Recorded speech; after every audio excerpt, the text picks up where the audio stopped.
everybody, Sean's Good Dog. And we've got a new guy in right now who's just with us for 5 days.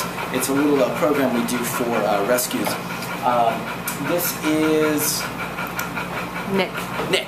And Nick is just a big, handsome lug, and he doesn't know much about impulse control or boundaries or respect. He's just kind of a fun-loving dude that's used to loving the fun that he's into. Mouthing, jumping, being pushy, pulling on leash, the whole deal. So we're going to just take him out of here. He's on a slip right now, so we'll just kind of see what he does. Then we'll put him on a prong, and we'll just kind of flip it over and out.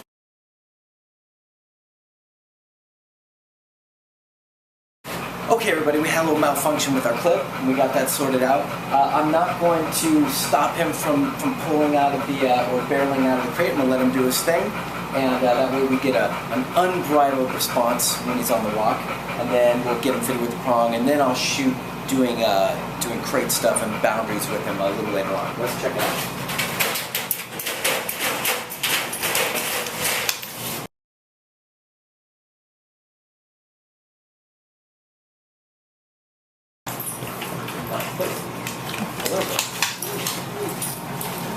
More. Okay. Alright, so you want to go out there and I'll meet you up.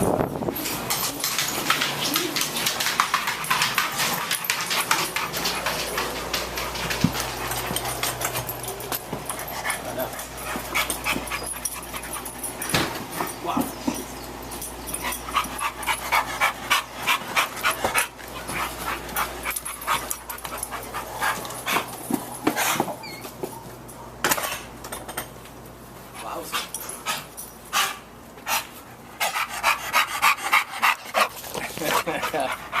He's in this relaxed mode right now.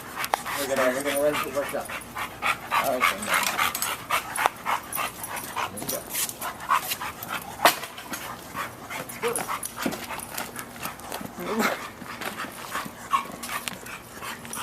Reminds me of Manny. Manny's golden days.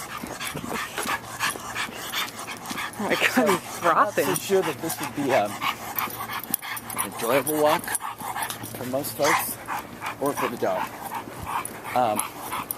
So we're not going to let him do this for too long. Just kind of want to see what we got going on here. Dogs, let's go this way.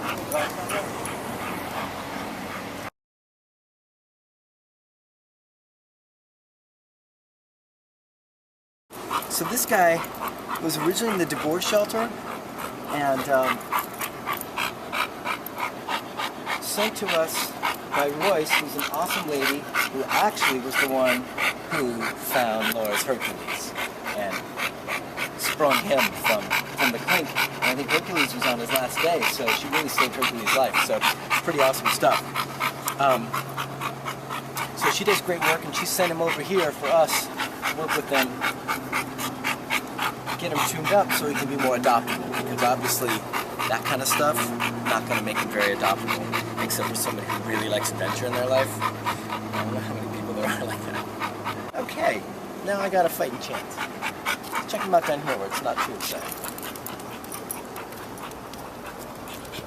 So I'm just going to introduce him to it, see how it feels about it. Nice gentle pressure. It's going to introduce him to it. It's going to get him used to the sensation. And it's also going to calm you down and relax him a bit. Let this car go by real quick. Okay. You can already see, just by putting this on, he's already like switched 2 gears and in a much better mood.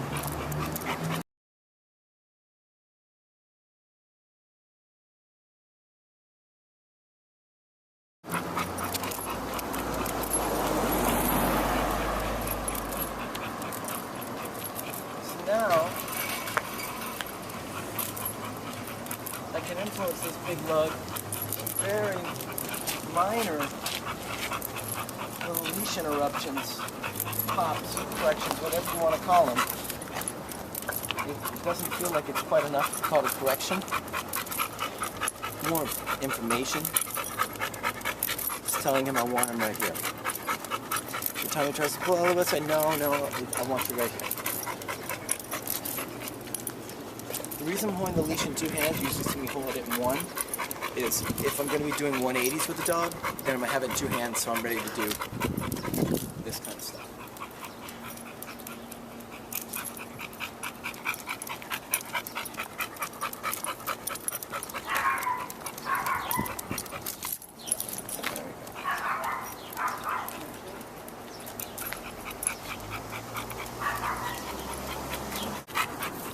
So I started with really gentle leash pressure, going opposite direction, introducing him to the leash. Then I started with some little light pops, kind of get a feel for him, see how responsive, how much he was going to struggle against it, and then let him come out a little bit. Oh yeah, you got to pay attention to me.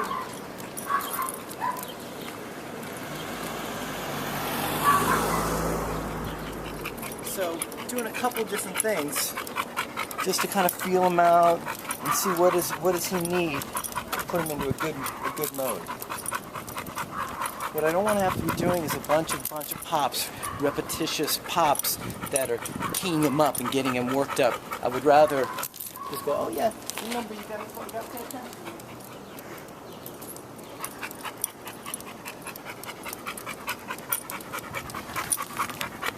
You see that habit? I don't know if you caught that. Where he puts his head up and tries to shark. That's kind of his go-to move. A lot of mouthing, a lot of putting his teeth on your hand. Not biting, but just mouthing and kind of manipulation stuff.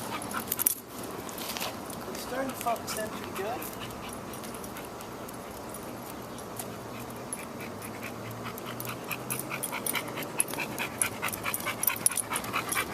There we go. So that's a nice change from just a few minutes ago. Once again, when I get him into a more relaxed mode, when I get him into a more relaxed mode, I'll take him out here so you don't have to get on that side. Then I can use lighter corrections to talk to him, communicate with him. But if I have to do a bunch of these and I have to do them really firm, then I know he's too intense, and I know the pops are really probably not going to work for me. It's going to work against me. So trying to kind of give you the rundown of my strategy is introduce him to the leash, let him go opposite directions, gentle kind of pressure and release conversation with the leash, then get another feel for it. Okay, how does he feel with the leash pops? Is that enough? Is he at a mild enough state to where he'll respond to that without me having to do a lot of work and having to do a ton of corrections? Cool. If not, then I go back to the 180s, but now they're a different kind of 180. Now it's less of that conversation that I originally did. It's more of pay attention conversation. Again, this starts to get some nice focus. Also relaxes him, de-escalates him, and it tends to do it in a different way. High traffic time. It tends to do it in a different way than the leash pops. So those kind of abrupt 180s really have a much more effective change on the dog's behavior when the dog's more intense. So those are kind of my go-to. Let's go down. Let's go this way. So that's kind of my go-to method.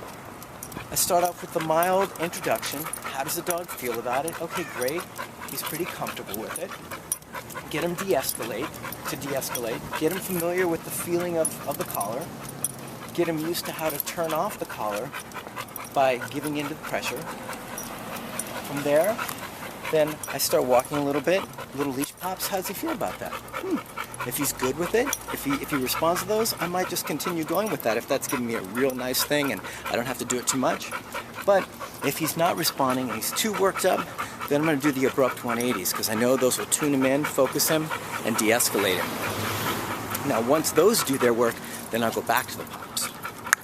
Just like that. So what you see is, just by kind of doing a combination of those, depending on what he's giving me, I've got him in a really nice zone in under 10 minutes. And none of those pops or 180s, and none of that stuff was particularly intense correction-wise or intensity of leash pop-wise. But they were just enough to get him to buy in, relax, and focus, and calm down. Can I get on the side of me so you can watch what I do? So hopefully that was clear. That's those are kind of the three things that I tend to use a lot. If I had a dog who wasn't responding to any of those things, now he's worked up. Check it out. I gotta pay attention. Why did I opt to do that? Because the pops I was doing just now, he didn't care about. He needed something a little bit more juicy for him to buy in. So he heard these dogs barking and started getting intense about it. Let's cut over this way.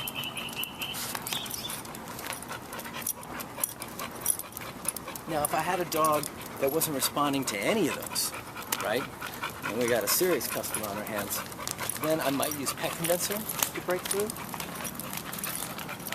or I might use a quick foot tap to get his attention.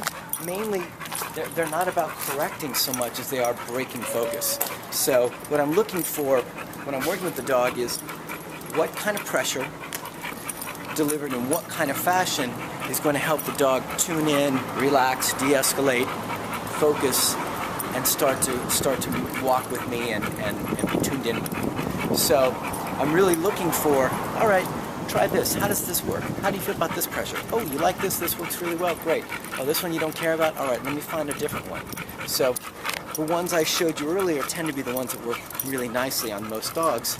But if I have more intensity than that, I need to have other solutions. So that's when I might use a pet condenser or a foot tap, something like that, to break through higher levels of intensity. But this guy, even though he gave me a good pull out of the chute, he's pretty responsive. And this is a pretty nice walk right now. I haven't had to worry about him too much. So I'm going to cut through here. We've got dogs on either side. Sandwich.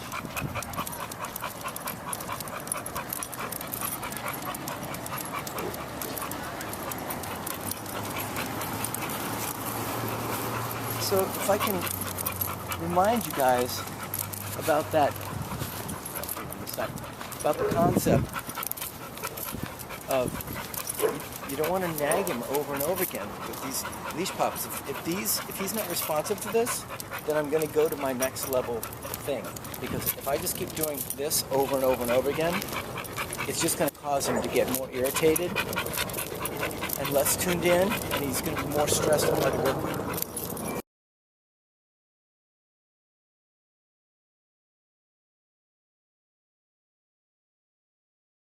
So right now, opted to do that because the dogs playing over there caused him to tune out. Because he heard those dogs over there, he got more excited, more intense. And so the leash pops that were working a second ago, or the pressure that I was choosing to use, stopped working and started working against me. So did a couple quick 180s. Oh, that snapped him out of it, got him focused in. A different way of delivering same pressure, prong pressure, but delivered in a different fashion. That was effective for him. So now we're back to relaxed walk, and then just light pops for reminders.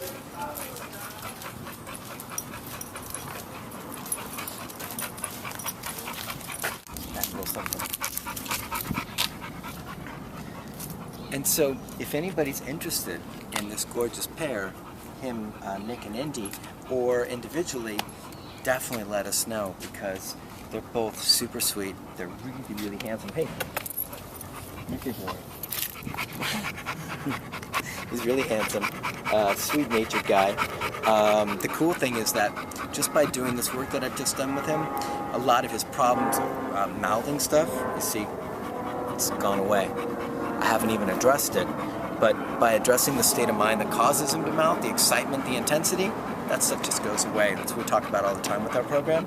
So that's what I love so much about our program, is just by addressing this thing between his ears, everything seems to get better. Oh boy. All right. So we're going to wrap up with him. And anybody interested in him or Indy, let us know. Awesome, awesome dogs. Yep.